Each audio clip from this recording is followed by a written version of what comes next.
السلام علیکم ورحمۃ اللہ وبرکاتہ۔ ناظرین کرام، ہمارے جو آقا صلی اللہ علیہ وسلم ہیں، ہر شخص جانتا ہے کہ سب سے زیادہ ہم پہ جو حق ہے وہ ہمارے نبی صلی اللہ علیہ وسلم کا ہے۔ اللہ تعالیٰ نے خود قرآن مقدس میں فرمایا کہ اے لوگوں، لقد من اللہ علی المؤمنین اذ بعث فیہم رسولا۔ ہم نے جتنے بھی کام کیے ہیں،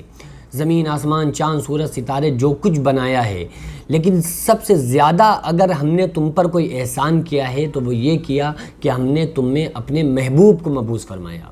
یعنی کہ کوئی امتی ہے حضرت موسیٰ علیہ السلام کا، کوئی حضرت عیسیٰ علیہ السلام کا، لیکن ہم جس کی امت میں ہیں وہ نبی ہیں کہ جن کی امت میں آنے کے لیے انبیاء علیہ السلام نے تمنائیں کی اور کہا کہ کاش اللہ مجھے تو اس قوم کا نبی نہ بناتا، مجھے محمد رسول اللہ صلی اللہ علیہ وسلم کی امت میں پیدا فرما دیتا۔ اس کے علاوہ آپ دیکھیں کہ آقا علیہ السلام نے جب لوگوں نے آپ کے اوپر ظلم و تشدد کیے، جب لوگوں نے آپ کے اوپر بہت زیادہ آپ کو تکلیفیں پریشانیاں دیں، اب آپ غور فرمائیں کہ وہی ہمارے آقا صلی اللہ علیہ وسلم مقام احد میں جب ایک پتھر آ کر ہمارے نبی صلی اللہ علیہ وسلم کے منہ پر لگا اور آپ پیچھے کو گر گئے، آپ بے ہوش ہو گئے، صحابہ سمجھے کہ شاید ہمارے نبی صلی اللہ علیہ وسلم ہمارے بیچ سے رخصت ہو گئے۔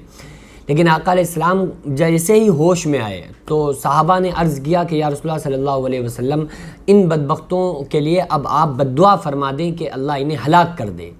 لیکن آقا علیہ السلام نے ہاتھوں کو بلند کیا اور فرمایا کہ اے اللہ، اے پروردگار عالم، میری قوم کو معاف فرما دے کیونکہ یہ مجھے جانتے نہیں ہیں۔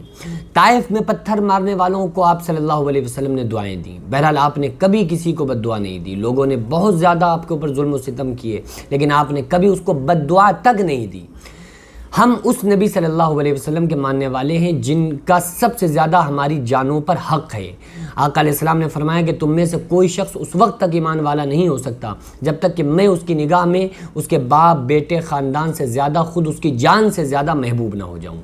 تو ہم سب سے زیادہ اپنے نبی صلی اللہ علیہ وسلم کو مانتے ہیں اور محبت کرتے ہیں۔ ہمیں اپنی جانوں سے زیادہ، اپنے گھر والوں سے زیادہ ہمیں ہمارے نبی صلی اللہ علیہ وسلم سے محبت ہے، اس میں کوئی شک نہیں۔ لیکن ساتھ میں میری اس کے ساتھ ایک گزارش خصوصی طور پر یہ ہے، ہمیں جو بھی کرنا ہے وہ قانونی دائرے کے اندر رہتے ہوئے کرنا ہے۔ ایسا نہیں کہ جو سمجھ میں آئے وہ بول دیں، کیونکہ ہمیں تھوڑا صبر بھی رکھنا ہے۔ اور ہمیں بھائی جن لوگوں جو کمپلین کی گئی نپور شرما کے خلاف اور لوگوں نے FIR درج کرائیں، تو اب تھوڑا سا انتظار بھی کریں کہ دیکھیں اب سرکار اس پر کیا فیصلہ لیتی ہے۔ اب ہم ایسا نہ کریں کہ جو قانون اور سنویدھان ہے اس کے خلاف جائیں، کیونکہ اس چیز سے ہم لوگوں کو بچنا ہے، کیونکہ الحمدللہ ہم ہندوستانی ہیں اور ہندوستان کا جو سنویدھان ہے ہم اس پر عمل کرتے ہوئے ہم اپنے کام کو کریں کسی طرح سے۔ اور ظاہر سی بات ہے کہ یہ ہرگز نہیں ہونا چاہیے کہ جس طرح سے آپ کی مسلمانوں کی جو بھاونائیں ہیں اور مسلمانوں کی جو آستھا ہے، اگر اس آستھا کو لے کر کوئی بات کرتا ہے تو جس طرح سے مسلمانوں کو ٹھیس پہنچتی ہے، اسی طرح سے اگر کوئی مسلم کسی غیر مسلم کے آستھا کی بات کرتا ہے اور ان کے دل کو توڑتا ہے تو ظاہر ہے کہ وہ بھی اتنا ہی بڑا گناہ گار ہوگا۔